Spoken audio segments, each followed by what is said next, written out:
In this video, I'm going to be showing you how you can enable autoplay videos on Facebook. This process is very straightforward and simple, so let's just get straight into it. What you want to do is you want to log into Facebook, obviously. Then on the home page, you'll see 3 horizontal stripes at the top right hand corner. Tap on that. Then once you're on this page, scroll down until you see settings and privacy at the bottom. Tap on that and then tap on settings at the top.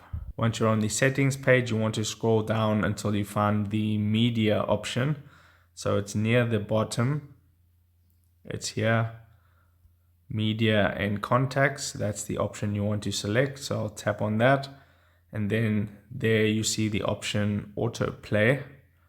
And you want to tap on autoplay. And now you have a couple of options. Choose when videos autoplay on mobile data and Wi-Fi connections, or on Wi-Fi connections only, or never play autoplay videos. I recommend setting it to on Wi-Fi connections only, so that way you don't waste any of your data with the autoplay videos. And then once that is selected, that's all you need to do. You can go back onto Facebook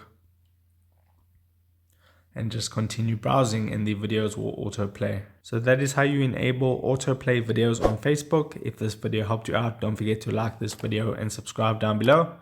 And I'll see you in the next video. Take care.